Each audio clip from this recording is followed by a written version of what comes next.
Estonia is one of the countries with the best education according to PISA surveys. How was the change from a more traditional way of teaching from the introduction of technology and new methods if you compare it when you went to high school? When I went to high school, it was year 2001. It was a period of a big project in Estonia called Tiger Jump, where a lot of Estonian schools were connected to internet, and we got new computer classrooms, and it was a new thing for us. And we started learning, and it helped us, especially with math. And I was able to use some new methods already. So for me personally, it wasn't very big difference. Your education system is characterized by not following the traditional model. How does this benefit the students, and what are the weak points?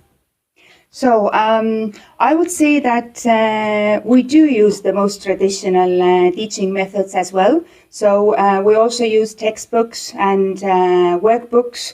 But yes, sometimes we go outside the classroom to study, and we use a lot of digital equipment.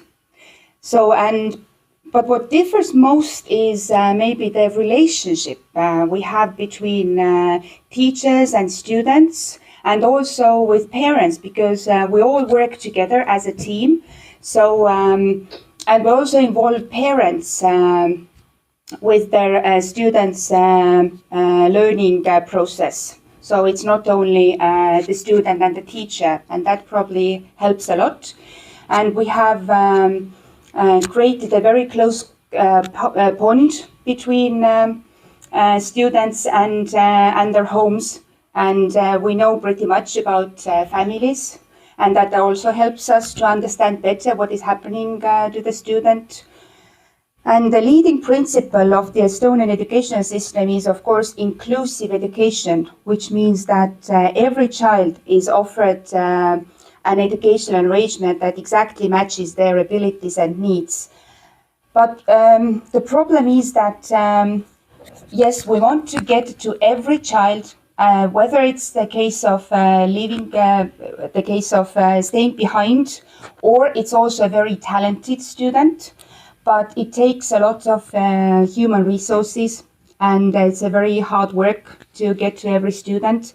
And it might happen that the teachers might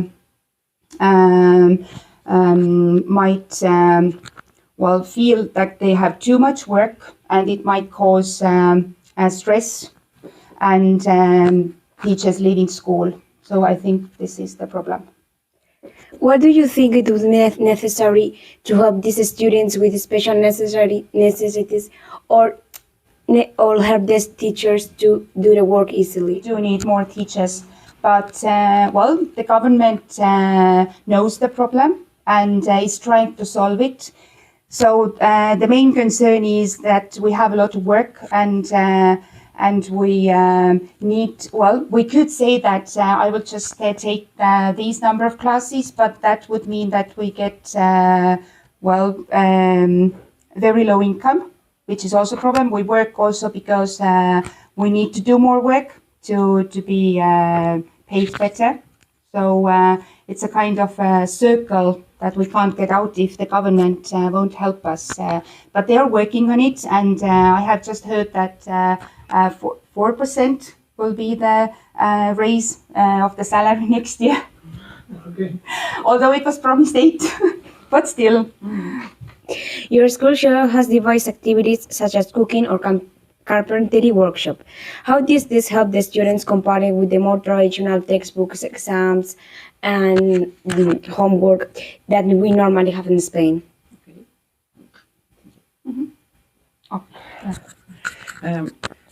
First, it will prepare them for practical life. They learn how to fix their clothes, or to fix a button, or fix their clothes, or do some metal work, some easy woodwork. But the other part of this is that they have to prepare their project. Like if they have to knit something, they have to choose correct materials, they have to prepare, maybe draw a sketch, then they have to make it real. They have to go through all the process, and after that they have to analyze it. How did it go?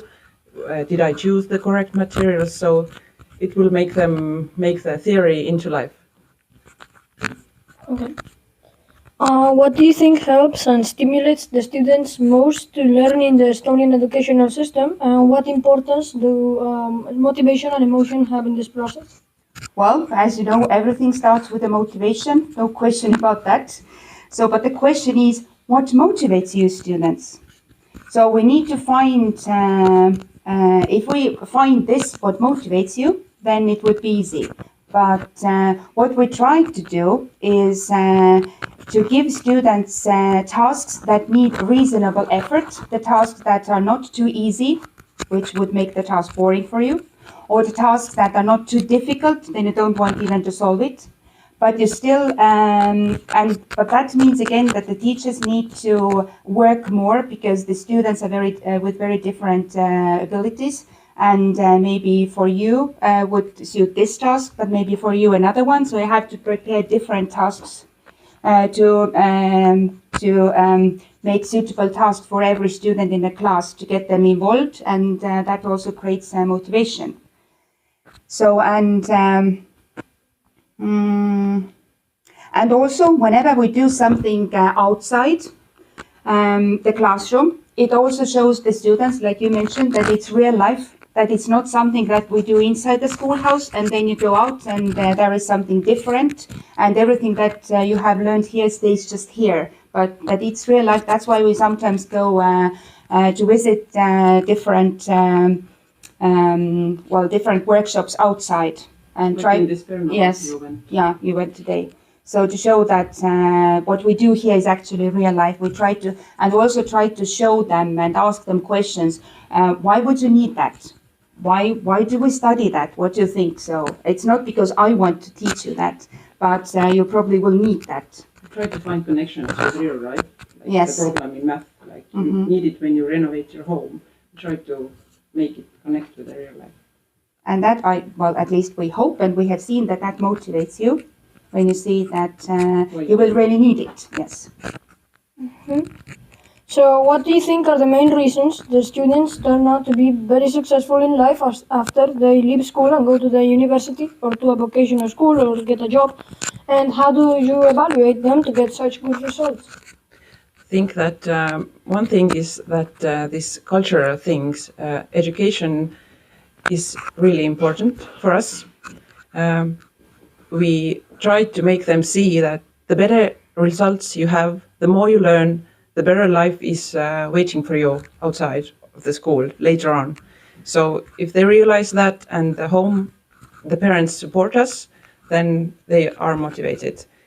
The other thing is that as we pay a lot of attention and time on making sure that at least most of the students get the results we want in the subject. So they are used to learn and they have to do more, get better results. So I think we will give them this thought when they go in later on life. So, from now on, what do you think are the challenges Estonian education faces now and will have faced in the future? So, as I have already mentioned before, so attracting and retaining qualified teachers is a concern right now and probably will be for many more years because it's not just something that we will solve in a year or two. And we really do hope that it will be solved at some point. And if you have had challenges before, how did you solve them? Well, we work as a team, the teachers as well. We help each other, we support each other. So not only that we,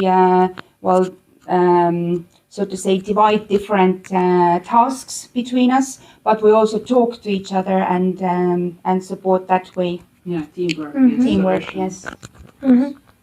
Thank you for this interview. Yeah, you're welcome.